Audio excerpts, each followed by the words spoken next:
Soyez donc les bienvenus. Bonjour à tous. Nous sommes aujourd'hui en compagnie de Luigi Tomer. Donc Luigi Tomer qui va nous parler d'un sujet qui nous intéresse tous puisqu'il s'agit de formation. Et Dieu sait qu'en ce moment, la formation c'est quelque chose d'important, d'essentiel même pour nous en Martinique. Et Luigi va nous dire tout cela puisqu'il y a des formations qui sont prévues, des formations qui sont en cours, des formations que vous allez pouvoir réaliser avec Luigi et sa structure. Alors Luigi, est-ce que tu peux nous parler bonjour Luigi. Bonjour Jean-Jacques, bonjour à tous, tous ceux qui nous suivent au travers de la chaîne Zouk TV et merci à l'équipe de nous accueillir sur le plateau. Et merci aussi à Manuela du côté de la technique. Alors Luigi, tu vas nous parler formation aujourd'hui, donc c'est assez large et puis le plus souvent il y a un peu de tout et on ne comprend pas tout. Alors justement tu es là aujourd'hui pour nous décrypter tout cela et déjà première question, c'est quoi une formation? La formation c'est quoi?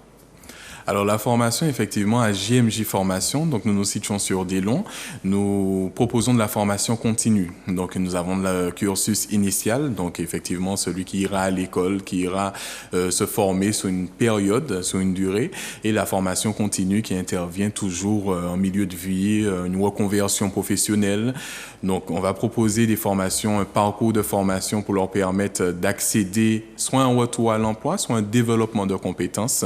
Mais en tout cas, à JMJ Formation, nous focalisons sur le développement des compétences. Alors la formation, c'est déjà trouver des compétences peut-être pour accéder à un niveau supérieur.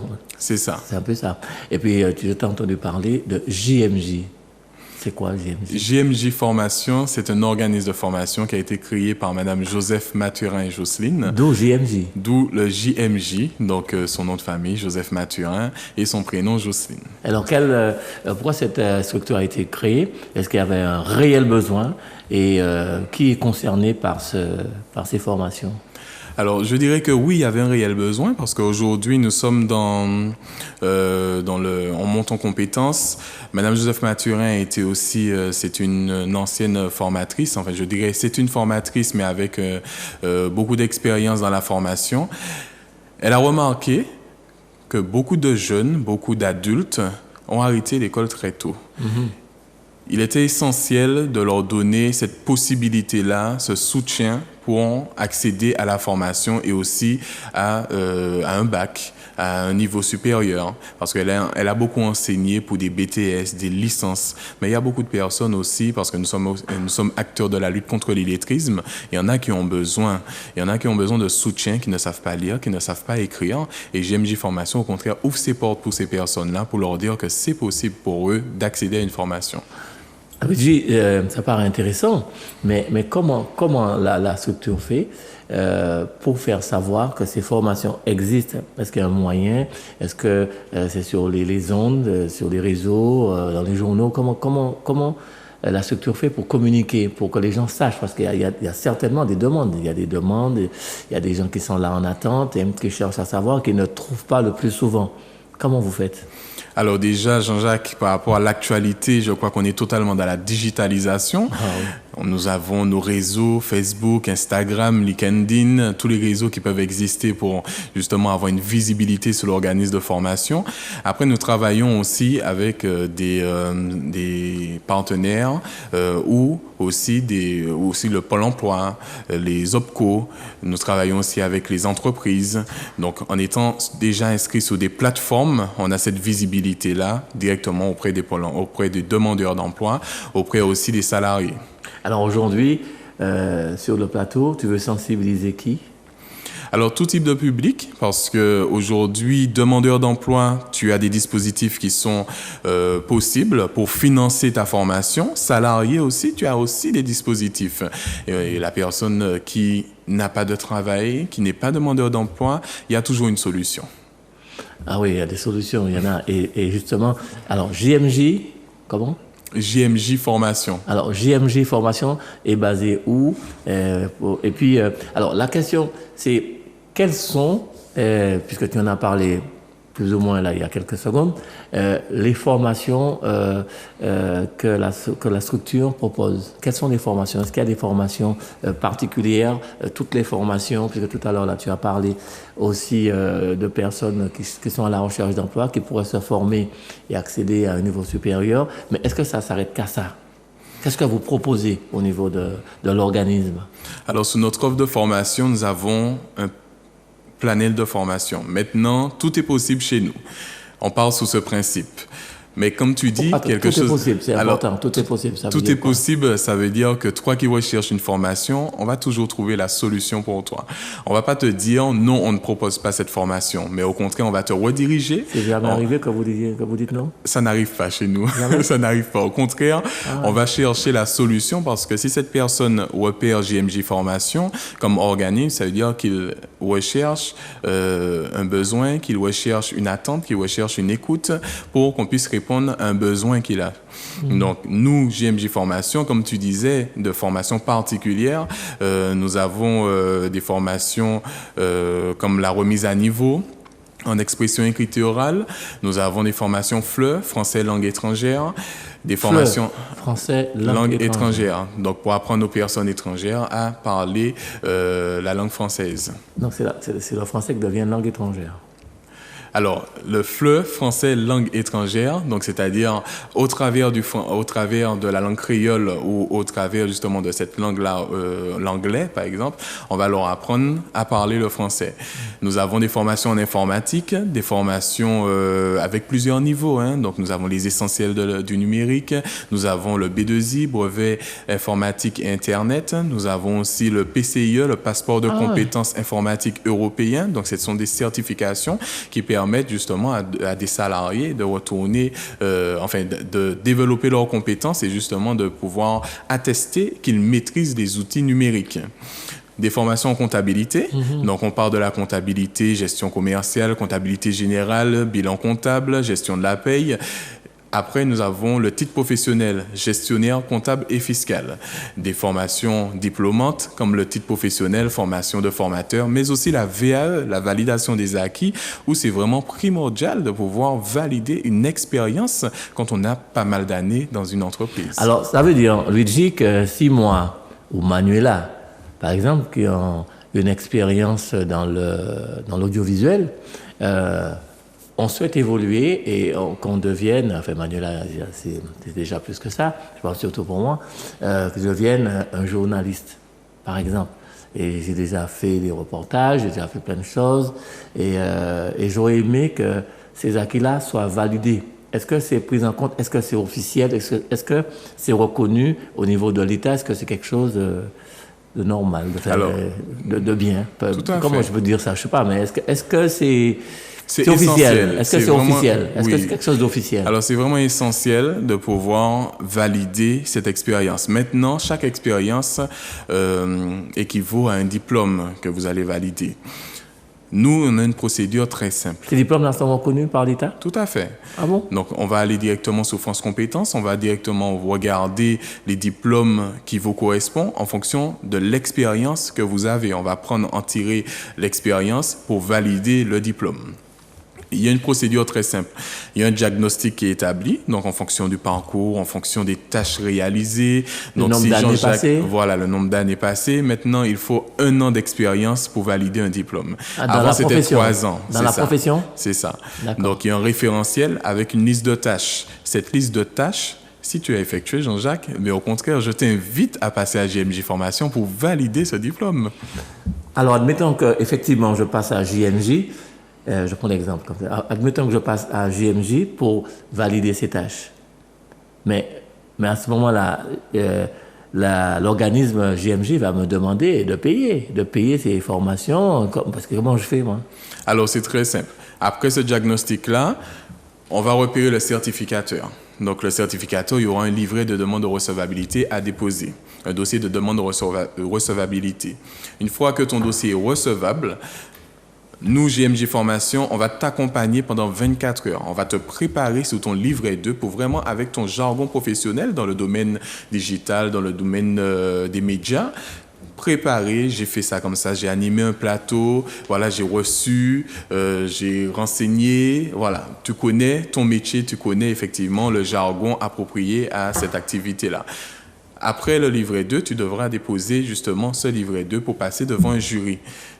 En général, tous nos candidats passent et réussissent leur diplôme. Donc, ça va te donner soit un diplôme niveau bac, niveau BTS, niveau licence. En sachant qu'une fois que tu as ce niveau, tu peux passer au niveau supérieur en validant un autre diplôme. Alors, ça veut dire, Luigi, que le parcours que tu viens de me décrire est valable aussi pour tout métier. Tout à fait, c'est ça. Tout type de diplôme, maintenant, c'est la procédure qui est mise en place pour la validation des acquis. Maintenant, sur le financement, parce que la plupart du temps, c'est la question qui est posée, comment je fais pour financer ma formation? Comme je t'ai demandé. Voilà, comment je fais pour... voilà, ça peut coûter cher, un diplôme, ça peut coûter cher. Parfois, c'est la question qui est posée. Mais non, il y a des dispositifs, je crois, qui sont mis en place par l'État, qu'il faut vraiment mobiliser. Et je crois que ceux qui sont déteneurs de tout cela l'encouragent aux organismes de formation de se rapprocher des demandeurs d'emploi pour leur permettre d'accéder à ces financements. Vous avez votre compte personnel de formation, vous avez été salarié pendant une bonne période, mais c'est l'occasion de pouvoir créer votre compte. On vous accompagne aussi dessus pour mobiliser vos heures CPF ou vos heures DIF, anciennement qu'on appelait avant 2014 le droit individuel de formation. Maintenant, c'est le compte personnel de formation. Donc, une fois que vous avez créé ce compte, vous repérez la formation de votre choix et vous mobilisez vos heures. Maintenant, vous n'avez rien à payer. C'est uniquement vos heures CPF qui le financent, si vous avez bien entendu suffisamment d'heures dessus. S'il n'y a pas suffisamment, il y a possibilité d'abonder. Donc, le Pôle emploi va intervenir si vous êtes demandeur d'emploi et que vous avez rencontré un conseiller dans un parcours emploi pour qu'on puisse déterminer votre projet d'avenir, votre projet professionnel. À ce moment-là, on pourra abonder le financement. Ou bien la collectivité territoriale aussi peut abonder le financement. Mais il y a toujours une solution. C'est là où je vous dis que tout est possible. Alors, est-ce qu'il y a des personnes que vous rencontrez et qui disent « mais je n'étais pas au courant de ça du tout ». Est-ce que ça existe, ça? Ça arrive très, très souvent. Très souvent. Très souvent. Mais quand vous leur... Parce que là, tu nous as décrit le parcours. Mais quand vous dites ça à quelqu'un qui vient chez vous, là, ça paraît compliqué quand même, hein? Alors, c'est pas compliqué. Alors, on parle du parcours de la VAE. VAE pour payer, trouver alors, le financement. Il y a tout un c'est pas parcours. compliqué parce qu'on se tient totalement à la disposition. C'est vrai que c'est pas simple pour une personne qui veut simplement faire une formation, qui a pour objectif de faire une formation, d'arriver puis d'entendre tel dispositif, tel dispositif, tel dispositif. Au contraire, nous, on va l'orienter, on va l'aiguiller, on va l'accompagner. Ah, voilà, vous l'accompagnez. C'est ça, on le prend en main de A à Z. Donc, je prends un simple exemple. Nous disposons d'une formation HACP et permis d'exploitation. C'est une formation pour les règles d'hygiène alimentaire et aussi pour la vente de boissons. Je dirais ces commerçants, une fois qu'ils arrivent à GMG Formation, parfois, ils ont cette obligation de passer cette formation, donc ils sont déjà prêts à payer, soit par carte, soit en espèces. Mais nous avons conscience qu'ils ont un compte personnel de formation s'ils ont été salariés. Notre première démarche, ce sera de créer le compte avec eux, de les accompagner à cette création. Et ensuite, s'ils n'ont pas suffisamment, bien à ce moment-là, ils vont financer leur formation. Mais il est tout avantageux pour eux de garder ces sous pour financer autre chose dans leur activité. En tout cas, bonne maîtrise de la situation. Alors, mais comment... Une chose que je n'arrive pas tout à fait à comprendre. Les personnes qui viennent vous voir, ce sont des personnes, ce sont que des salariés, des gens qui travaillent déjà, des gens qui ont un projet uniquement. Parce que sinon comment comprendre qu'en Martinique, il y ait tant de personnes qui ne travaillent pas et que le chômage soit aussi élevé? Alors, nous travaillons avec les demandeurs d'emploi, les salariés et aussi les personnes qui sont ni salariés ni demandeurs d'emploi. Donc, des personnes, des particuliers. Les demandeurs d'emploi sont effectivement dans un parcours de formation avec leur conseiller Pôle emploi et ils souhaitent développer leurs compétences. Le but, c'est de leur permettre de retourner sur l'emploi, le marché de l'emploi. Est-ce qu'il y a beaucoup de personnes qui viennent demander ou alors, comment ça se passe? Parce qu'après, il va falloir donner à nos amis téléspectateurs les coordonnées pour entrer en contact avec vous. Mais comment ça se fait qu'il y ait tant de personnes qui n'aient pas de formation? C'est vrai qu'aujourd'hui, nous travaillons essentiellement avec des demandeurs d'emploi. Dès lors qu'on est inscrit à Pôle emploi, effectivement, Pôle emploi est dans cette démarche de pouvoir former les demandeurs d'emploi et leur permettre d'évoluer, de monter en compétences. Donc, on les redirige auprès de centres de formation dans leur domaine d'activité pour se former. Alors, je pense qu'il va falloir venir nous donner un cours magistral là-dessus, parce que le temps passe et on ne voit pas passer le temps tant le sujet est intéressant. Mais alors, pour finir, demander à nos amis, tous ceux qui le veulent, il faut que les gens sachent qu'il y a des formations qui existent, c'est à la portée de tout le monde, c'est ce que j'ai cru comprendre. C'est ça. Mais comment faire pour entrer en contact avec JMJ Formation? Alors, pour entrer en contact avec JMJ Formation, c'est simple. Vous allez sur Facebook, vous allez sur Instagram ou bien tout simplement, je vous donne un numéro de téléphone et vous nous contactez. Comme ça, on pourra vous renseigner, on pourra vous aiguiller, on pourra vous accompagner en mettant en place un parcours de formation afin de vous permettre de réussir une formation, d'accéder à une formation, mais aussi probablement de sortir avec un diplôme en main. Donc le 05 96 97 58 46 ou le 06 96 61 50 23. Redis-le bien doucement. 05 96 97 58 46 ou le 06 96 61 50 23. Voilà, on ne sera pas plus long. Monsieur Luigi Tomer, de l'organisme JMJ Formation. En tout cas, merci pour toutes ces informations. Les Martiniquais maintenant, la balle est dans votre camp. Contactez JMJ Formation au 05 96 97 58 46. Voilà, on ne sera pas plus long. Merci Manuela pour la technique et puis à bientôt pour une prochaine émission. Quoi de neuf?